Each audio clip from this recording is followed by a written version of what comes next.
4th పాద సయోగి పరమో మతః. సయోగి పరమో మతః నుంచి పైన 31 4th పాద సేమ్ ఉంటుంది.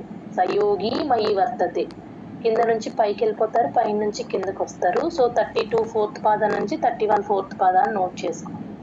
నెక్స్ట్ ఇక్కడ ఈ పాటలో ఉవాచలు చాలా ఎక్కువ ఉంటాయి. 4 ఉవాచాస్ ఉన్నాయి. ఎక్కడ ముందు అడిగిన యోయం యోగస్త్వయా ప్రోక్త అనగానే అర్జున ఉవాచ చెప్పి నెక్స్ట్ చెప్పాలి. అలాగే అసంశయం అనగానే శ్రీ భగవాన్ ఉవాచ, అయతే శ్రద్ధయోపేత అనగానే అర్జున ఉవాచ, పార్థ నైవేహ నాముత్తర అనగానే పైన ఉవాచ చెప్పే ఆ శ్లోకాలను చెప్పేటట్టు బై హార్ట్ చేసుకోండి.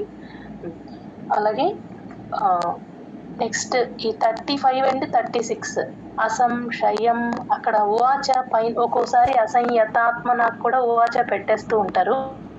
అసంశయం వచ్చినప్పుడే ఉవాచ పెట్టాలని గుర్తుపెట్టుకోండి. నెక్స్ట్ 47th శ్లోక లాస్ట్ ఫస్ట్ పాద లాస్ట్ 3rd పాద శ్రద్ధావాన్ భజతే యో మాం. అది 4th చాప్టర్ 39కి వెళ్ళిపోతారు. అక్కడ నుంచి శ్రద్ధావాన్ లభతే జ్ఞానం తత్పర సంయతేంద్రియః అక్కడ రాసేసుకోండి. 4th చాప్టర్ 39 అని. 4th చాప్టర్ 39 దగ్గర 47 శ్లోక 6th చాప్టర్ 47 అని నోట్ చేసుకోండి.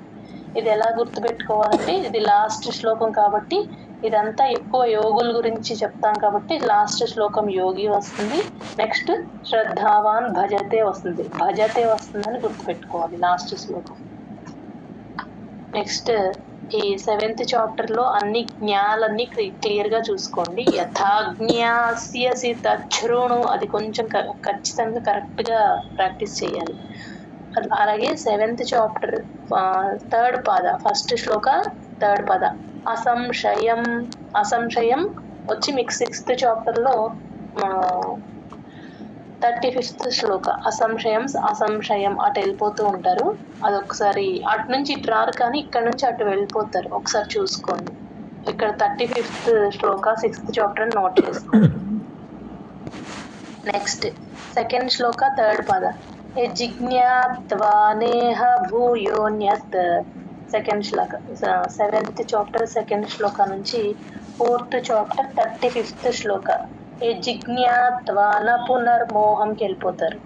సేమ్ జిజ్ఞాత్వ సేమ్ ఉన్నాయి కాబట్టి ఇటు దట్టు అటు దిట్టు వెళ్ళే ఛాన్స్ ఉంది.